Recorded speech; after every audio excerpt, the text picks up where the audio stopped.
Yun. Ngayon, taga Cebu siya. Ngayon nakikita niya, ang ganda-ganda ng Manila. Sabi niya, pupunta ako dito kahit pamasukan ako. Ang ganda ng bata talaga. Bata pa siya eh. Ngayon, nung pumunta, nagbarko, pumunta ng Manila. Sa pier pa lang, na-discourage na siya. Ito pala yung Manila. Di hamak na mas maganda pa yung Cebu. Kaya bumalik sa Cebu. Kaya minsan, napipiki tayo.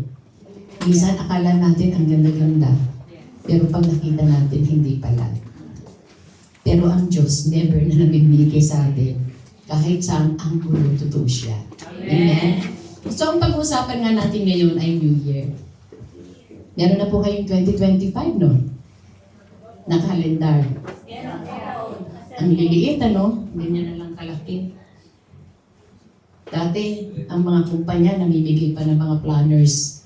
Pero kayo ba, ano na ba sa inyo yung gagawa ng plano? Hindi kayo gumagawa ng plano? Sorry na lang sa inyo. Kasi, iba din yung nagplaplano. Di ba? Naalala ko si Agape, kwento lang kita ha, ang aming anak, si Pastora Agape. Noong nasa Amerika kami at kami ay babalik na ng Hong Kong. Ito ho ay, kasi syempre, akala natin ang Amerika ang ganda-ganda, di ba? Parang minsan lahat isasanla mo, ibebenta mo, makarating ka lang sa Amerika. Pero hindi lahat lagi ganun ang buhay sa Amerika. Di ba? Ngayon, tumira kami doon ng almost 5 years. At sabi ko nga na, ay pagpunta ko sa Amerika, syempre nakikita natin bahay sa Amerika, ang gaganda, ang ganda-ganda ng mga hardin na talagang ano. Eh syempre, pagpunta namin doon, hindi naman kami talagang maraming baon, wala naman kaming sariling bahay doon. At saka nung minsan, nagbakasyon kami, doon kami nagstay sa bahay ng hipag ko. Makikita ko, ang ganda-ganda ng bahay niya, subdivision. So, inisip ko nung pagpunta namin doon, ganun din ang bahay namin. Hindi pala. Alam niyo, ang bahay namin doon, di ko naman kinakahiya kasi maganda din ang lugar. Akala ko sa Amerika kami, pag ato ka sa bahay namin, para kang nasa Cubao. Di sa totoo lang, kasi ang baba namin may Filipino store. Tapos sa kabila merong barbershop. Tapos sa kabila merong AA. Alam niyo yung AA?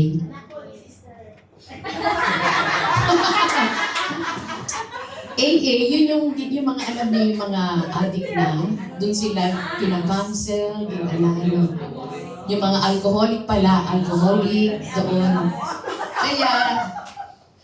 Kaya, ayun yun, sabi ko, tapos sa harapan namin, paupahan ng mga lumang kotse.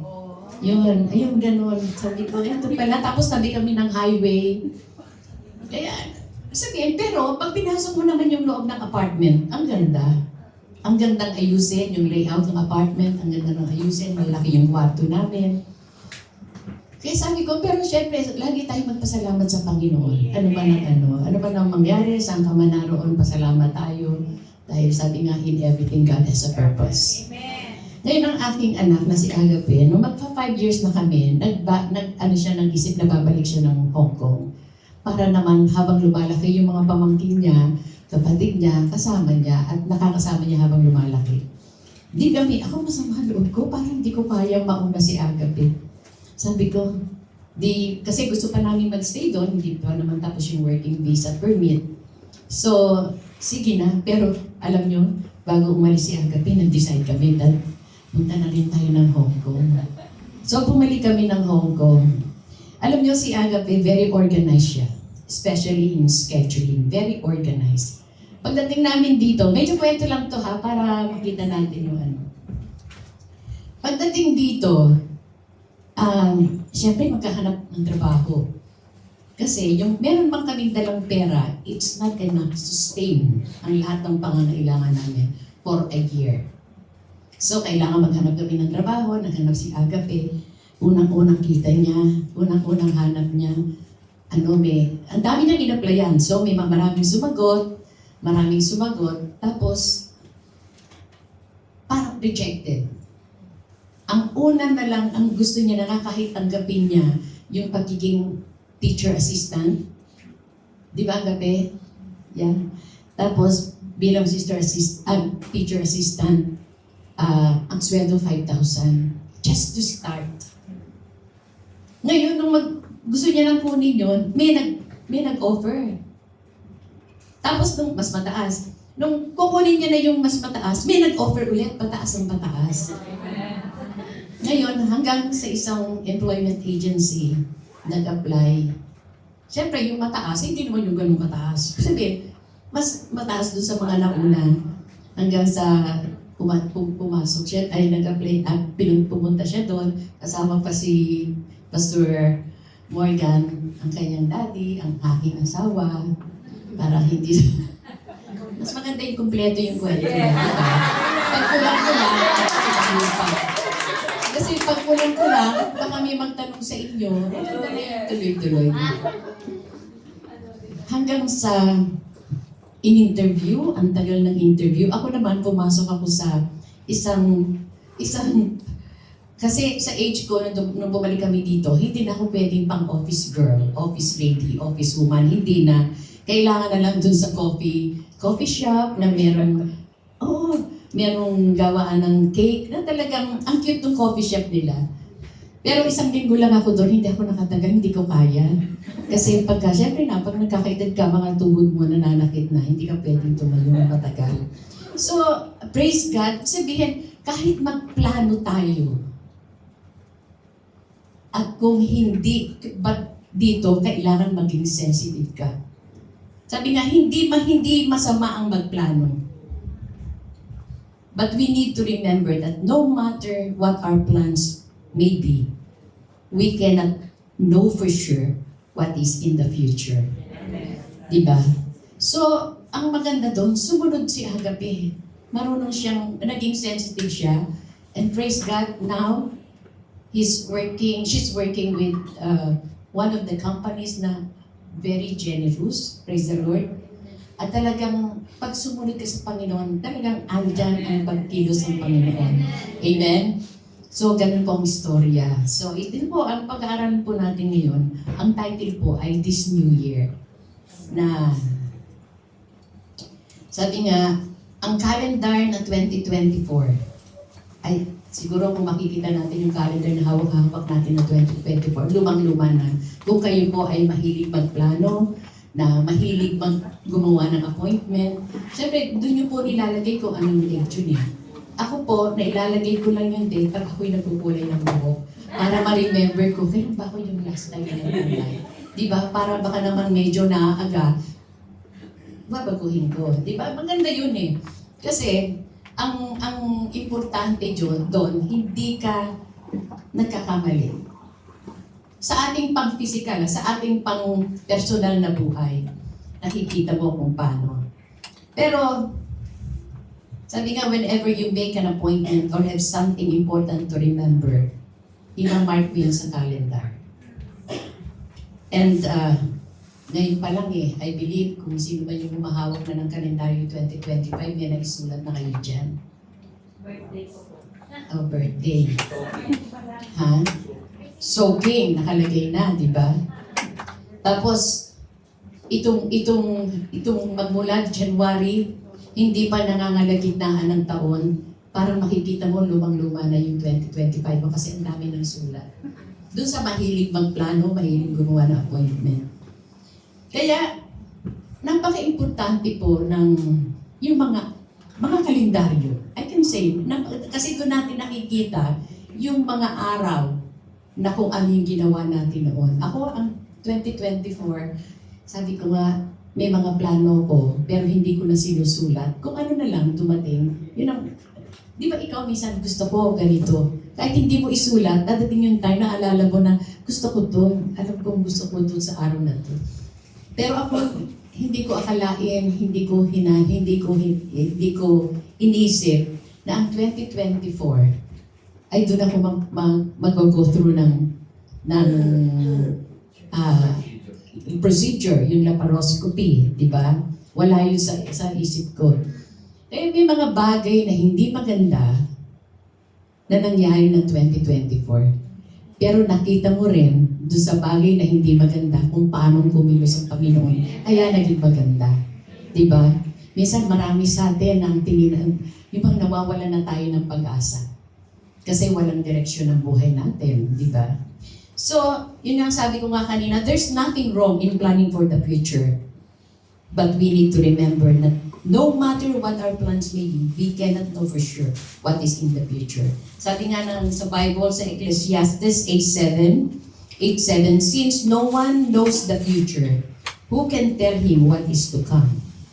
Amen? We can put appointments on the calendar, pero hindi tayo nakakasigurado kung yung mga appointments na yun ay mangyayari ba. Pero, nakakasigurado tayo sa araw na ito. Diba? Minsan nga sa araw na ito, nagpaplano tayo. Kakain ako sa ganito. Nalaman mo, ang mahal pala. May iba ka na. Gusto mong kumain sa Cheesecake Factory. Tapos alam mo pala, mahal. Kabitikuran na lang. At least masarap pa rin, di ba? Talaga, masarap. Akala lang natin yung minsan sa pangalan lang Pero pagdating natin doon, mati-discourage ka. Pero hindi ako na-discourage sa Cheesecake Factory. Masarap po doon. Hindi ko matikman nyo ho, masarap. Gusto nyo pong kumain doon? Kailan mo yan? Ha? Kailan mo kami dadagmi? Isa-isa lang. At dahil dito, alam nyo, maraming mga natatakot, nag-worry, dahil hindi nga nila alam ang future nila.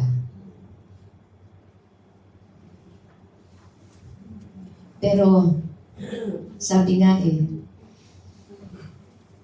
huwag ka na mag-worry.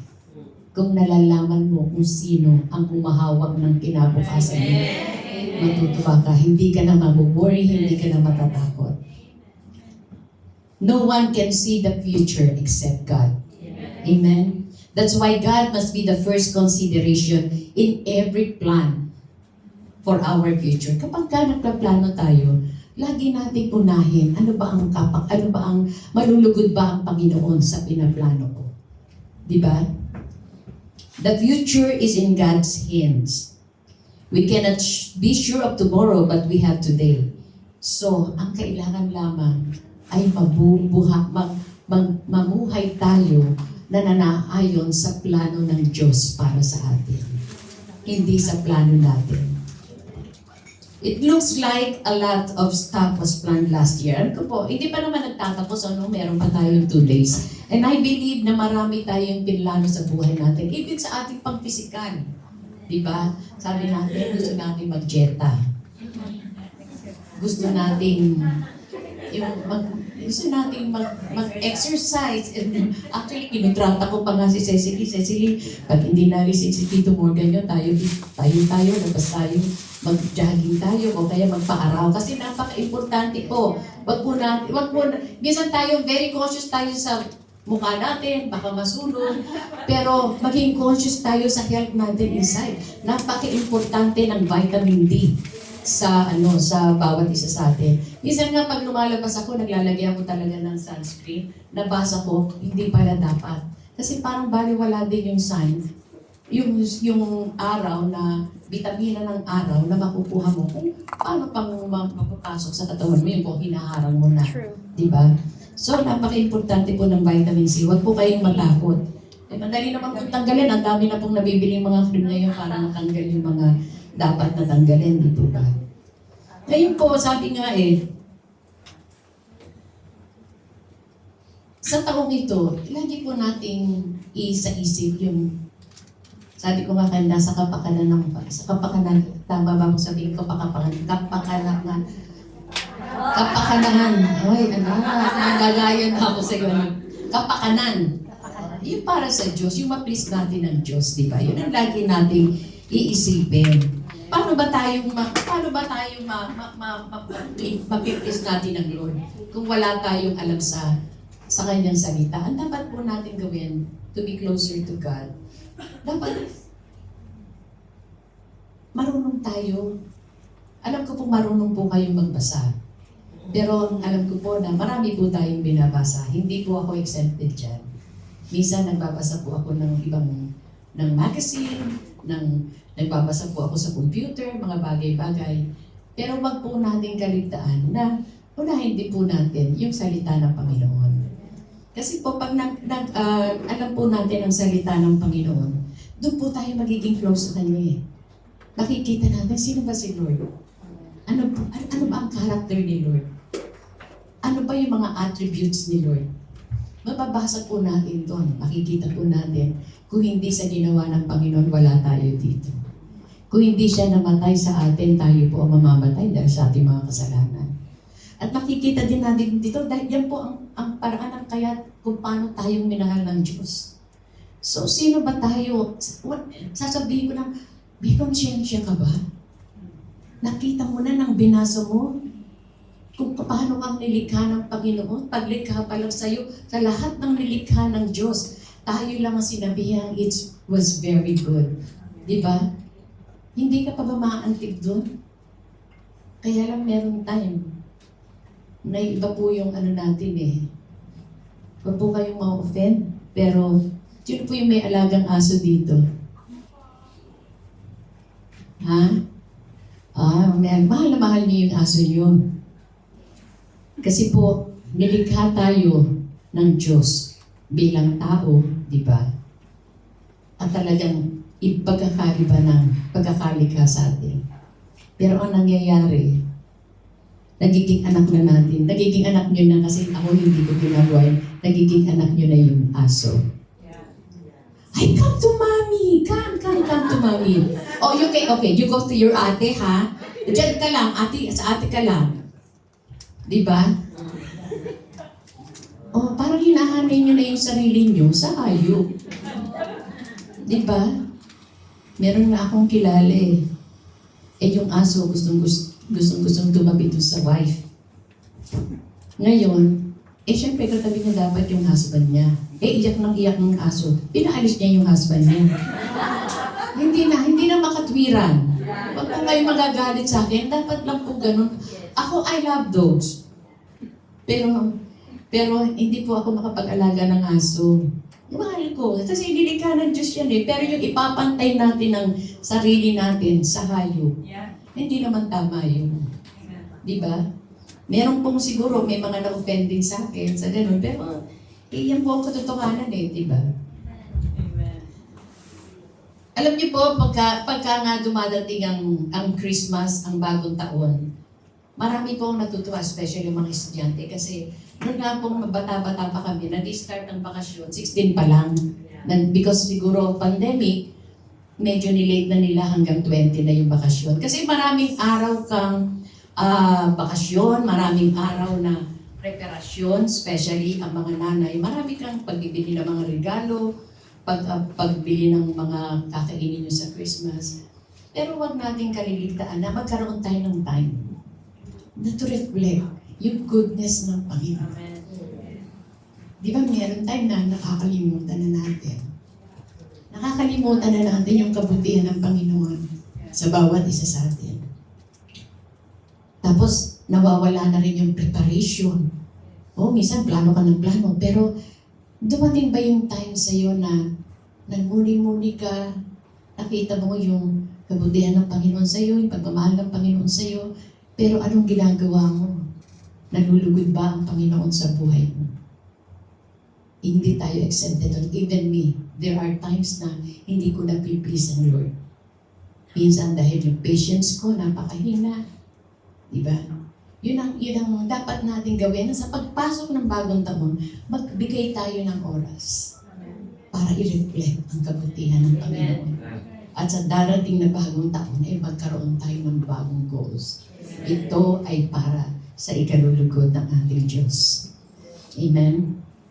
Alam niyo po, marami tayo po mga Kristiyano, maraming dahilan upang tayo ay yung mabuhay dito sa mundo nang may kagalakan sa ating puso, na talagang tayo excited sa bawat gawain ng Panginoon. Pero bakit meron pa rin mga Kristiyano na walang direksyon ng buhay nila? Na wala man lang oras na parang bigyan ng time, magmuni-muni na isipin ng Diyos. Actually, kahit nasa kusina ka di ba, nagluluto pa. Minsan hindi talagang Iisipin mo na lang na yung kabutihan ng Panginoon. Kaya minsan pag ganito ginagawa natin, minsan dumarating ang time sa buhay natin na apektuhan tayo ng pangyayari dito sa mundo. Pero because of His goodness na lagi mong inaalala. Di ba minsan pagka sumagot ka sa nanay mo, parang nakukonvict ka kagad. Naalala mo, dito ka dahil sa nanay mo eh. Ang bait-bait ng nanay mo, tapos sasagot-sagutin mo. Yung ba't mo rin Diyos? Di ba? Alam niyo po, may sinasabi nga po dito. Ang masakit daw na nangyayari sa isang tao ay hindi yung kamatayan. Kasi ang kamatayan, pag namatay ka, wala ka na. Hindi mo na mararamdaman ng problema. Hindi mo na ma-experience yung hirap ng mundo. Alam niyo po, ang masakit sa isang tao ay yung nabubuhay na wala kang layunin, wala kang purpose sa buhay mo. Maraming mga tao na nasa ganitong sitwasyon, kakain, tutulog, mag-aaral, magtatrabaho, kakain, matutulog, paulit-ulit na lang para mabuhay. Maraming taong ganun. For the sake na mabuhay lang. Hindi nila alam, hindi natin alam na merong layunin ang Diyos sa buhay natin, kaya tayo andito.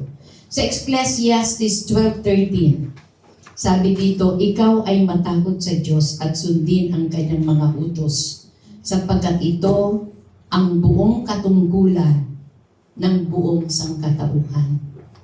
Amen? Dapat mayroong takot tayo sa Diyos. Ang ibig sabihin nito, nabubuhay tayo hindi lamang sa material na bagay. Hindi lang tayo nabubuhay para magtrabaho, magpakatalino, magpakadulubhasa. Hindi mo ba sinasabing masama ito ha? Magaganda itong mga bagay na to. Kaya lang nakakalimutan natin ang mga bagay na katungkulan natin na binigay na galing sa Panginoon. Di ba? Unang-una, okay, magkaroon tayo ng relasyon sa Panginoon. Hindi lang relasyon eh. Para lang yung... Hindi lang relasyon. Hindi lang relasyon. Isang malalim na relasyon. Di ba? Malalim na relasyon. Yung bang meron tayong pagkatakot sa Diyos na lumikha sa atin, meron tayong banal na pagkatakot. Hindi yung, ang Diyos, ganyan. Hindi yung takot na para bang nakakita ka ng multo, na nakakita ka ng taong may daladalang baril. Hindi, banal na pagkatakot. Yung bang ayaw mong gumawa ng hindi maganda dahil ayaw mong masaktan ang Panginoon sa buhay mo. Kasi pagka yung takot na ganito, parang hindi naman ganun si Lord eh.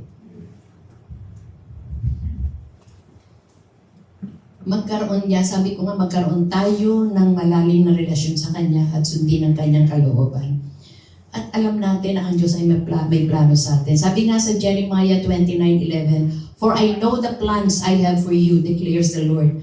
Plans to prosper you and not to harm you. Plans to give you hope and a future. Ang ganda po ng plano sa atin ng Panginoon. Ang ganda ng plano sa atin ng Panginoon. Tayo ay gawing, umunlad, paunlarin ang buhay natin. Hindi niya tayo sasaktan. Kaya minsan ako po, I can boldly say na dumating yung time na may sakit ako, ang tuhod ko masakit, nahihirapan akong tumayo. But I didn't ask the Lord na bakit ito. Hindi ko binlame si Lord. Kasi alam ko, I believe na alam yung lahat. Ayaw tayong saktan ng Panginoon. Kaya kung dumadating man, magpasalamat tayo. Sabi nga give thanks in everything. Minsan inaalaw ng Panginoon itong mga bagay-bagay na nangyayari sa buhay natin na hindi maganda. Because God has a purpose in you. Gusto pa ni Lord na mag-grow ka. Pero kung ikaw, sabi nga God gave us the freedom to choose. Pero kung ang gusto mo pa rin, sige, namnamin mo yung sakit. Enjoyin mo yung sakit. Wala nang magagawa. May magagawa pa rin si Lord, pero hindi ka himasukan. Unless na lumapit ka sa Panginoon, magtiwala ka sa Panginoon, kikilos ang Panginoon sa iyo. Amen? Amen. Sabi nga I'm so glad God has plans for my future and for your future, and He has plans for each one of you. So, para maging yung plano natin na maging closer kay God, dapat naka-ready tayo. Kasi kung ikaw ay wala sa posisyon na naghihintay ka para matanggap mo ang plano ng Panginoon, hindi mo makikita yun eh. Di ba? Dapat maging sensitive tayo sa mga kilos ng Panginoon. Siyempre, alam na natin kung paano tayo magiging sensitive. At yan yung pagbabasa ng Biblia, pag-fellowship sa mga kapatiran, pag-attend ng pakikisalamuha sa mga kapwa mananampalataya, di ba? Tapos sabi nga, i-commit mo. Sabi sa Proverbs 16:3, commit to the Lord whatever you do, and your plans will succeed. So whatever you plant, pag kinumit mo doon ka sa Panginoon, magsasucceed ka. Amen? And as we enter into a new year, God has may pananaw na binibigay sa atin ang Panginoon, ang Diyos, na kailangan natin i-follow. Amen? Sabi nga, kapag yung may plano ka, i-prepare mo yun. Prepare for a purpose. Scripture tells us Proverbs 24:27, prepare thy work without and make it fit for thyself in the field, and afterwards build thine house. Agape, pwede sa Tagalog.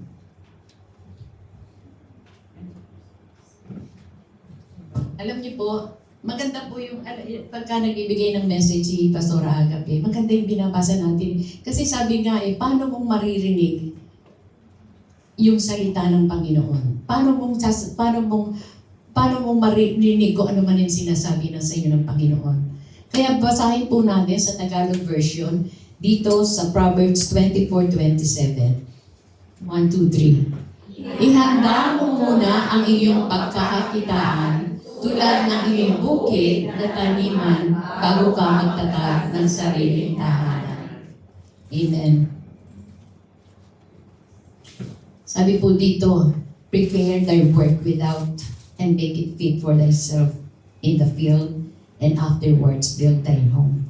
Before we set forth to do the work of God na meron na binigay sa atin sa bagong taon, we must contemplate the purpose behind why we are doing what we are doing.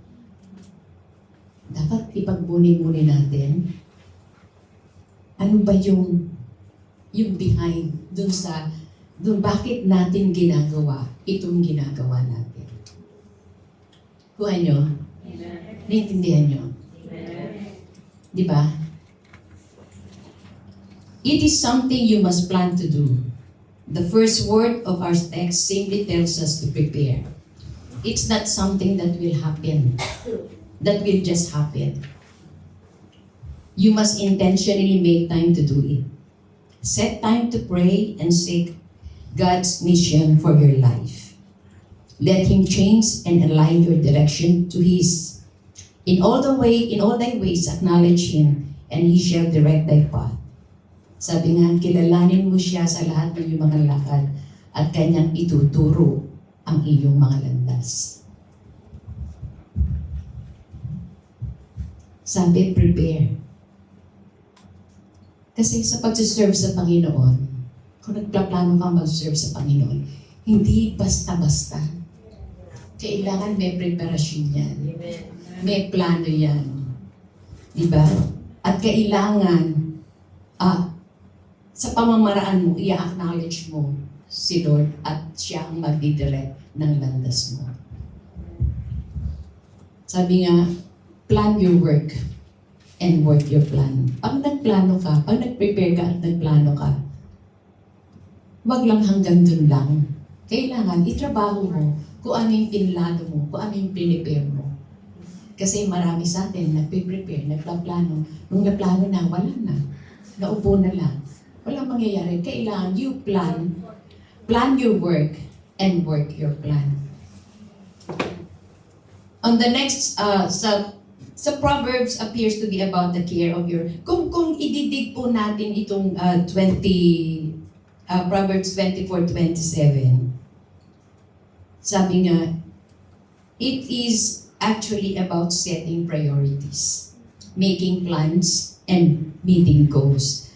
Kilala niyo po si King Solomon. Ay,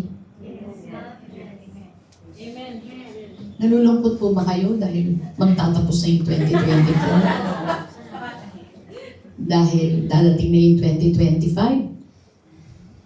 Sabi nga, nalulungkot po ba kayo? Okay, kilala niyo po si King Solomon? Sino po si King Solomon? Sino si King Solomon?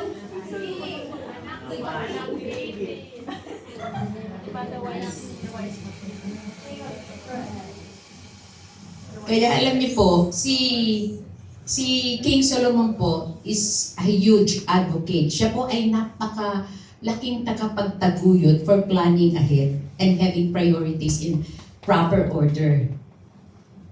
Doon po sa chapter 24, sinabi niya nga po, chapter 24, ito po yung isang sinabi niya din dito sa 3-4. Through skillful and godly wisdom,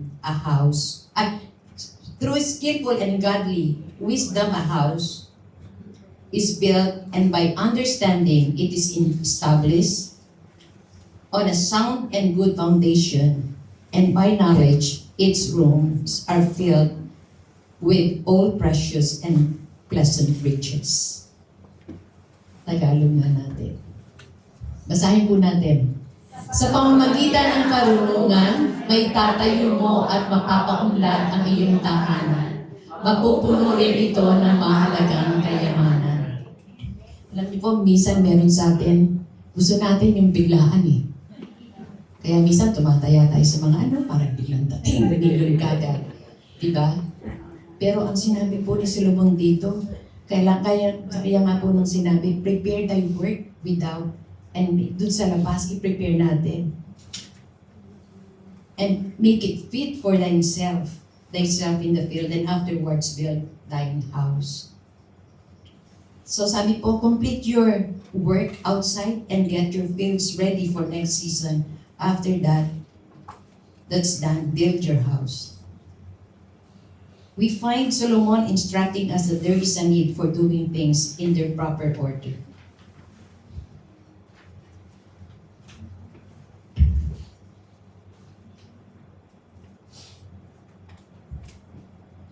Get your work accomplished, outside accomplished.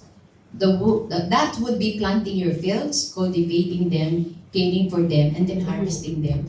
Ito yung mga nangyayari. Sabi nga bago po tayo, minsan magpapagawa tayo ng bahay, wala man lang tayong hawak-hawak. Mamaya po ibibigay ko po sa inyo yung sinabi ng Panginoon dito. Sabi ni Solomon, ganito yun get your work outside accomplished. Dapat ma-accomplish yung trabaho mo sa labas. That would be planting. Kung ikaw ay magbubukid, that would be planting your fields, cultivating them, caring for them, and then harvesting them. Sino po ba ang nakapagtrabaho dito sa bukid? Praise the Lord. Yun po ay, praise God, alam niyo po, magandang experience po yan kasi kami po noon hanggang tingin na lang. Pero iba talaga yung nasa field ka na di ba, nagaganong ka, tapos, ano ba yung kanta noon? Matali maliliro, di ako nakayo. Di ba? Ang ganda. Tapos dadalang ka ng pagkain doon kayo manananghalian. Di ba? Ang ganda nun. O, di ba? Yun, mag-plant ka sa field, i-cultivate mo, tapos alagaan mo, and then harvesting na. Tapos prepare the fields for the next season. This would be turning the soil, fertilizing, maybe putting down a cover crop to add nutrients back into the soil. And then finally, build your house. Di ba? Huwag kang basta-basta mag-build na wala kang pera. Building a house without the means to pay for it would be unwise. Para ka lang nag-build ng barn. Alam niyo ba yung barn? Ano ba yung barn sa kamalig? Ano ba yung gawa ng kamalig? Ano yung mga materialis ng kamalig? O, di ba? Ang daling kunin nun. Pumunta ka lang sa may kawayanan, meron ka na. Pumunta ka lang sa mga bukong mga natutuyo yung mga dahon, meron ka ng pantayo ng kamalig. Pero ang building, ang dami mong dapat gawin doon. Kasi ang tatay ko, contractor siya noon. Talagang nakikita namin kung ilang plano ang dala-dala niya bago, ang dami-dami mga computation, ang dami lahat bago maitayo ang isang building. Actually, nung minsan, kasi meron akong kapatid sa Baguio, doon na sila nanirahan sa Baguio. Ngayon, nung nagpagawa sila ng bahay, sabi niya, tayo naman, lalagyan niyo pa ba niyan? Ang mahal-mahal niyan, ang dapat kong gagastusin. Kasi ang tatay ko, pagka talagang gumawa pulido, yung pang naglagay siya ng pelote, no, para tumibay. Alam niyo, nung lumindol, di ba, ang dami, yung mga hotel na magagandang hotel, nagbaksakan. Pero ang bahay ng kapatid ko, ni wala man lang diferensya kahit ano. Sabihin, dapat paghandaan mo talaga. Huwag kang magtipid, lalo na pag bahay o building ang itatayo mo. Dahil marami nang nangyayari dito sa ating mundo. Di ba? Dahil sa baha lang, natumba na, natangay na ng agos. What more yung earthquake? Di ba? Solomon has addressed this subject in the past. Ito pala. Solomon is encouraging us. Tunay nga na, pagka mababasa mo din yung mga sinulat ni Solomon, talagang makikita mo kung paano siyang nagplano, nag-prepare. Kaya yun, gusto din encourage tayo na tayo din, matuto din tayo na magplano, mag-set ng goals. And then, pangatawanan mo yung pinaplano mo, yung piniprepare mo. Yun ang importante. Dapat kung ano yung pinipare mo at pinlano mo, dapat yun ang mangyari. Di ba?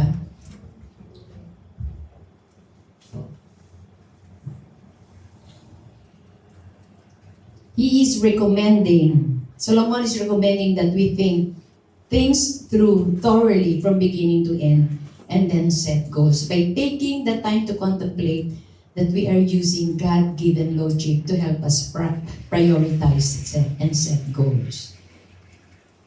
Sabi sa Proverbs 21:5, the plans of the diligent lead surely to abundance and advantage, but everyone who acts in haste comes surely to poverty. Sa Tagalog, ang gawaing plinanong mabuti at pinagsikapan ay magpatungo sa kaunlaran. Ngunit ang gawaing padalos-dalos ay maghahatid ng karalitaan. Alam niyo po, totoo po yun. Totoo po yun. Ang lahat ng bagay na pinagplanuhan mo, magsasucceed to. For sure. Kasi siyempre, kasama ang Panginoon. Di ba? Kasi kahit anong gawin natin, na galing sa flesh natin, hindi magsasucceed yun. Ang mga gawa din, ang mga gawain din natin na padalos-dalos para bang, sige, gawin mo na, bahala ka na, gawin mo na. Ang nangyayari, wow, palpak, di ba? So, ganun din po sa gawain ng Panginoon. Even si Lord spoke about putting our plans and priorities in order. He used, actually, makikita po natin to sa Luke 14:28-33. Kung babasahin po natin, hindi ko lang po alam kung sinong hindi maantig ang puso dito at kung sino yung ito ay tungkol pa rin po sa preparasyon. So, basahin na po natin sa Tagalog. Sa English muna po, just imagine that you want to build a tower. Wouldn't you first sit down and estimate the cost to be sure you have enough finish what you start? If you lay the foundation but then can't afford to finish the tower, everyone will mock you. Look at that guy. You started something that he couldn't finish. Diba? Pagtatawanan ka lang eh. Minsan sabihin ng, yabang-yabang mo, gusto mo palaking bahay, wala ka naman palang pera. Diba? Maraming tao ngayon, especially yung una pa lang, ginulat mo sila, wow, ang laki yung ipapatay yung bahay na to, nandun na yung pundasyon. Pero nung patapos na, wala na dahil wala ng pera. Hanggang nabubulok na pala yung bahay, hindi na natapos. Ngayon meron pa dito karugtong. Or imagine a king gearing up to go to war. Wouldn't he begin by sitting down with his advisors to determine whether his 10,000 troops could defeat the opponent's 20,000 troops? If not, he'll send a peace delegation quickly and negotiate a peace treaty. In the same way, if you want to be my disciple, it will cost you everything. Don't underestimate the cost. So, basahin natin sa Tagalog. Ang sino mang gustong sumunod sa akin ay katulad ng isang tao na nagbabalak magtayo ng isang tore. Una, isipin mo muna kung magkano ang magagastos niya sa pagpapatayo at kung may sapat siyang parang agapelitin hanggang sa matapos ito. Sapagkat kung hindi niya ito gagawin, baka hanggang pundasyon lang ang maipagawa niya at hindi na maipatapos. Kaya pagtatawanan siya ng nakakakita nito. Sasabihin nila, nagpatayo ng bahay ang taong ito, pero hindi na kayang ipatapos. Katulad din ng isang hari na gusto makipagdigma sa kanyang kapwa-hari. Dapat isipin muna niya kung makakayanan ng 10,000 sundalo niya ang 20,000 sundalo ng kanyang kaaway. At kung sa palagay na hindi niya kaya, mapapalala na siya ng mga sugo para ipagsundo bago dumating ang kanyang kaaway. Ganyan din ang Pilipino, sisipin mo na namin mabuti ang susunod sa akin. Dahil kung hindi mo magawa ang kalikuran ng lahat ng nasa inyo, ay hindi kayo maaaring magiging kasunod ko. Amen. Sinigurado ko lang. Alam niyo po, marami po sa atin na parang, ayun nga, padalos-dalos. Ay, sige, magsiserve ako sa Panginoon. And, join ng kung ano-anong ministry, kung anong ministry tayo meron. Isang ganun lang, wala na. Aalis na ako kasi na-offend ako dito eh. Marami sa ating ganun. Kasi wala eh. Hindi mo man lang, Lord, ito may para sa akin talaga. Kasi pagka yung padalos-dalos tayo, ay gusto ko dyan. Kasi nasa harap ka eh, di ba makikita ka lagi. Yung pala parang gusto lang makita sa harapan. Gusto lang o kaya makita na, ay si ano, ginagamit na. Pero hindi pala siya nagplano, hindi pala nag-prepare para doon sa ministry na pinagkaloob ng Panginoon sa kanila. Kaya parang yung bahay na walang pundasyon, walang magandang pundasyon, naguguho. Pero may question din ako. Ikaw ba ay talagang tumanggap sa Panginoon? Kasi we cannot judge. Diba? Baka naman yung taong yun, nagpapaano lang muna, kasi nasaktan eh. Pero kung ang taong yun ay parang wala man lang conviction, may question tayo. Sa relasyon niya sa Panginoon, totoo ba siyang tumanggap? Kasi kung ikaw may buhay ka ng Panginoon, sabi ka, God will never leave you nor forsake you. Kahit anong sitwasyon ka andon. Ang banal na Espiritu ay nasa iyo. Kung wala kang, kasi ang nangyayari, pagka nandun tayo sa sitwasyon na yun, mararamdaman mo eh kung tunay na may buhay ka ng Panginoon. Nakikita mo yung pagkausap sa iyo ng banal na Espiritu. Sabi niya, ano ba nangyayari sa iyo? Andito lang ako, di ba? Pero kung wala kang conviction, I doubt.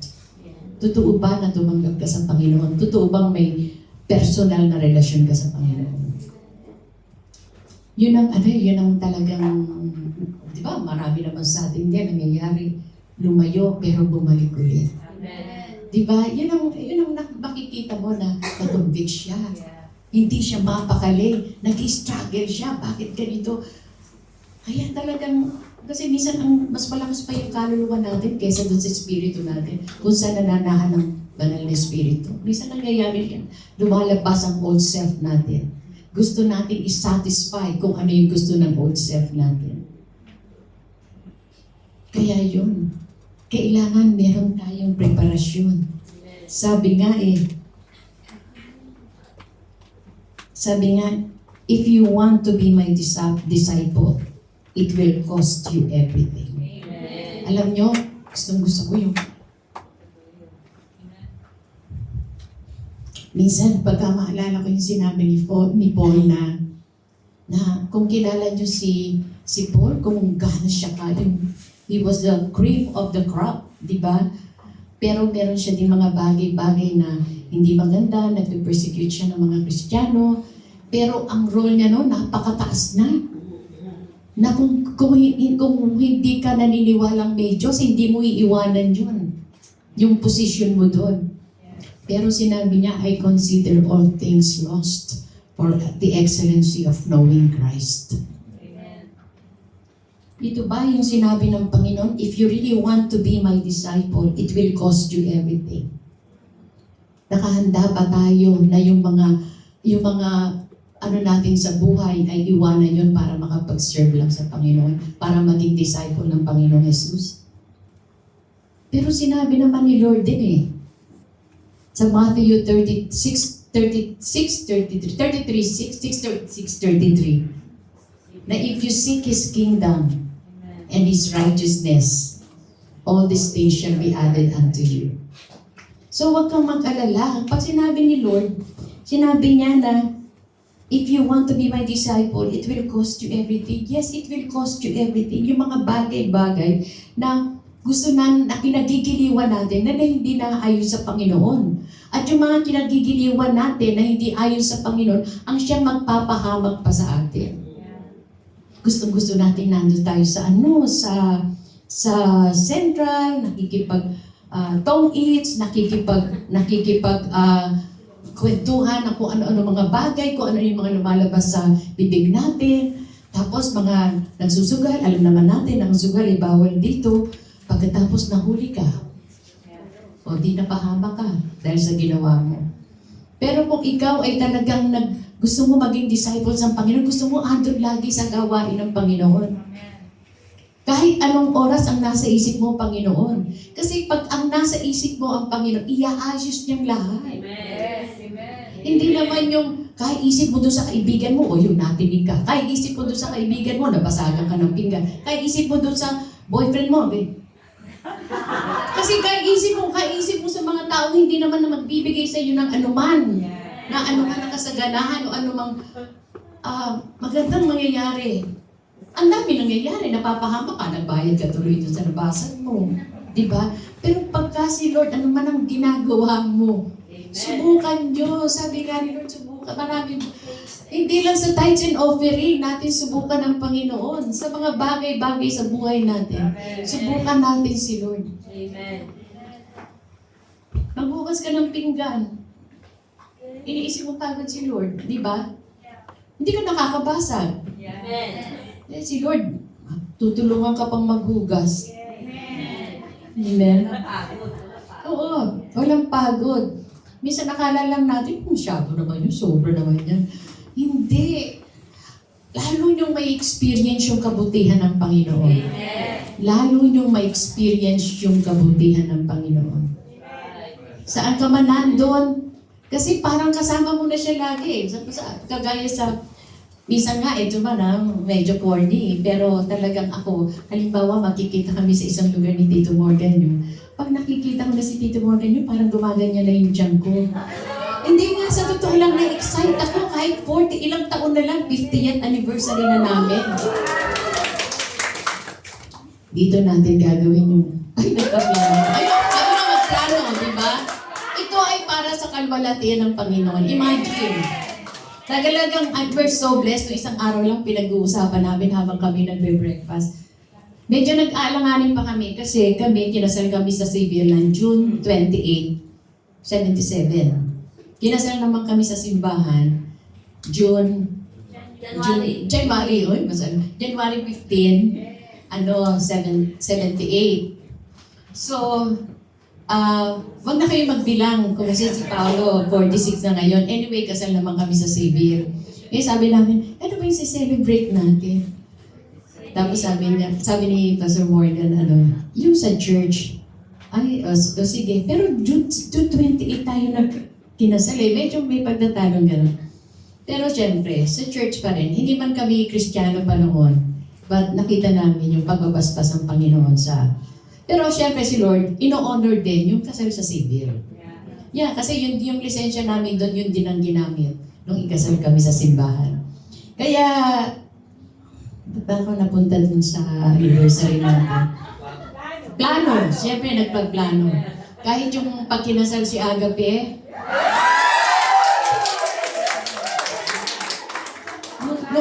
nung binanggit ko yung kasal niya, nung sinasabi ko yung anniversary namin ni Pastor Juan, parang hindi kayo excited eh. Bakit? Hindi ko nakita sa inyo eh. Bakit kayo ganyan? Kung wala kami, wala si Pastora Agape. Di ba anak? Di ba dad no? Pinag-uusapan na namin, nagpaplano na kami. Pagka binigay na ni Lord, wala pa pala yung binibigay ni Lord. Pag binigay na ni Lord, dito namin gagawin. Hindi dito sa Paytas kasi kulang eh. Mainit. Yes. Sa Israel, malayo. Hindi nga, we love the church. Mahal na mahal namin ang church. Kaya kung meron mang importanteng okasyon na mangyayari sa buhay namin, gusto namin ang church ang makabuhay.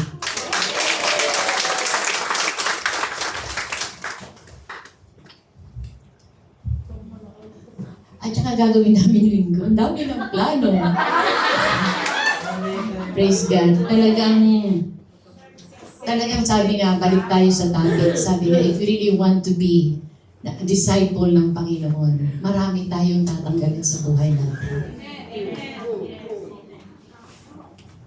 Sabi din ni Paul, everything must be done in a proper and orderly way. At saka sa pagpaplano natin, let us also consider, yung first priority natin sa buhay natin ay yung ma-please at mabigyan ng kalwalhatian ng ating Panginoon. Sabi nga sa 2 Corinthians 5:9-10, ultimately, malapit na po ako.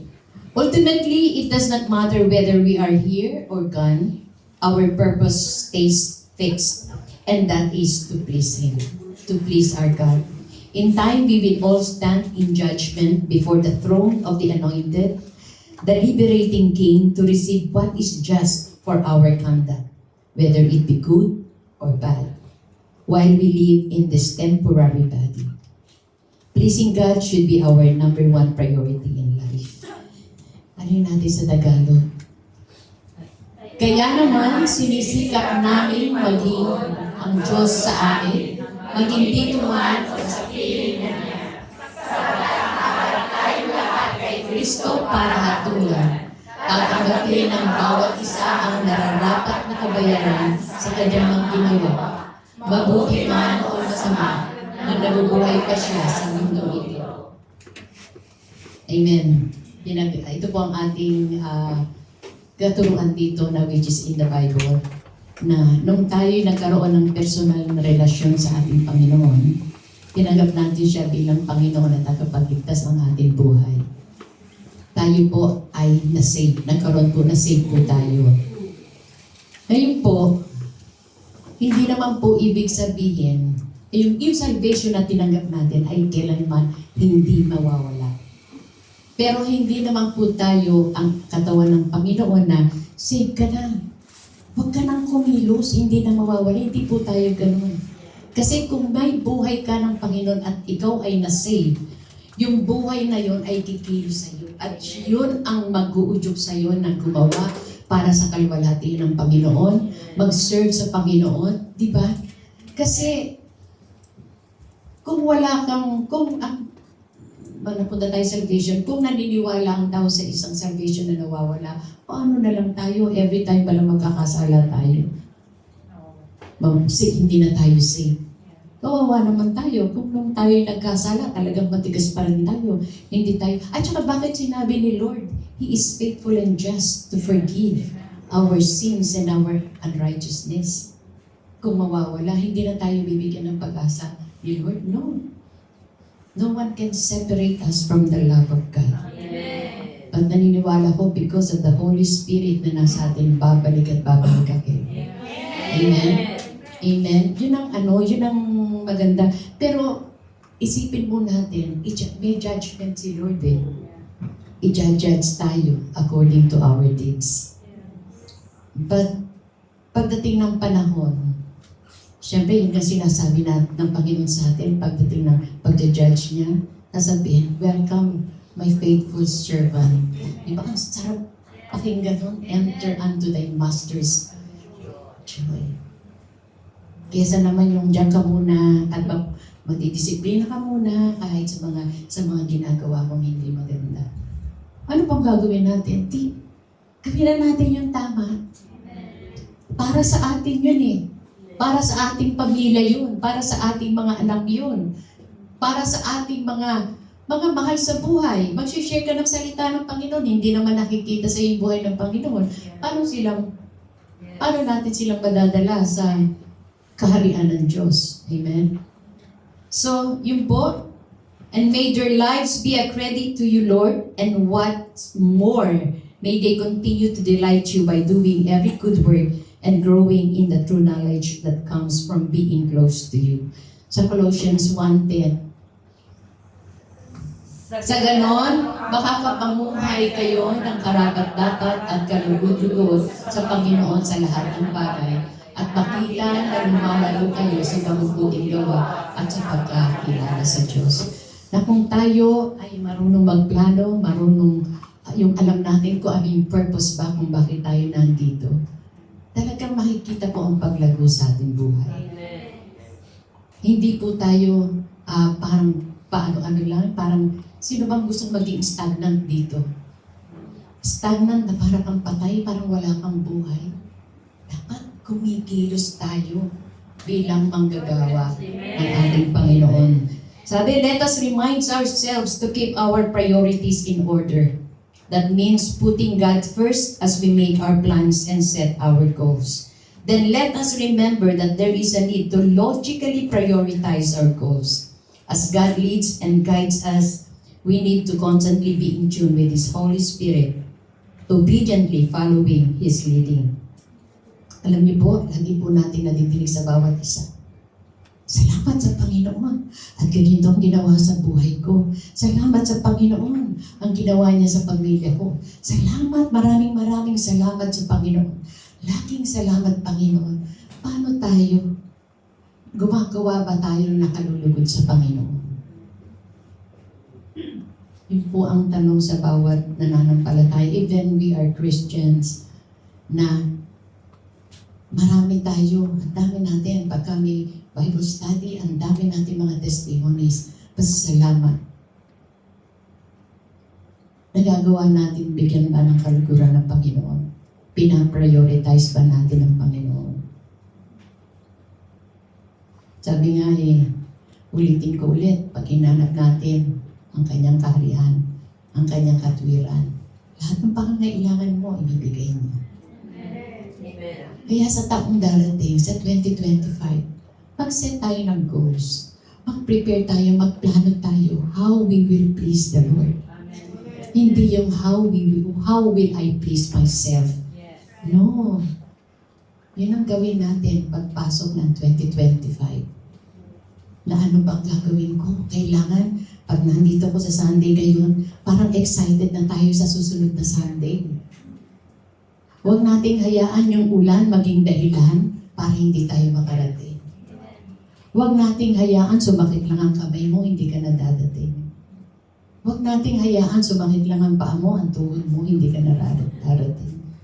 Kung naniniwala kayo, God is our healer. Punta kayo sa church. Kung hindi nyo mapag-pray yung sarili nyo, punta kayo sa church dahil andito ang Panginoon. Sabi nga, when 2 or 3 gathered in His name, He is in the midst. At kung saan man ang presensya ng Diyos, ang lugar na yun ay banal. Ang banal na lugar na yun ay magdadala sa atin sa pamamagitan ng panalangin ng bawat isa. Kagalingan sa anumang nararamdaman natin.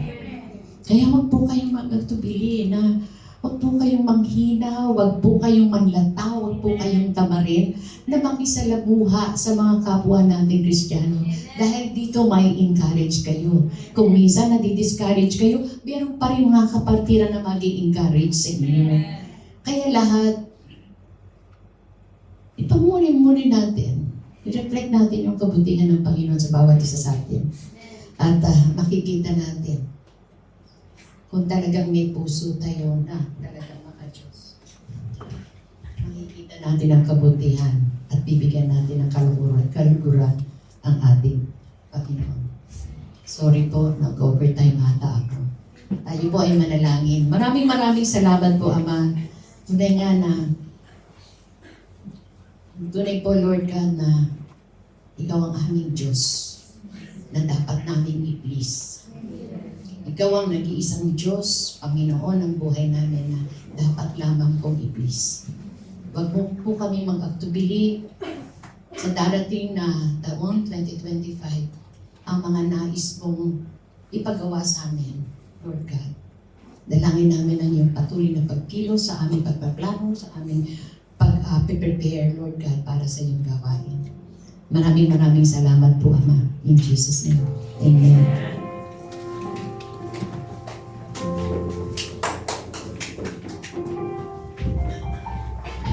Amen. Let's all stand po.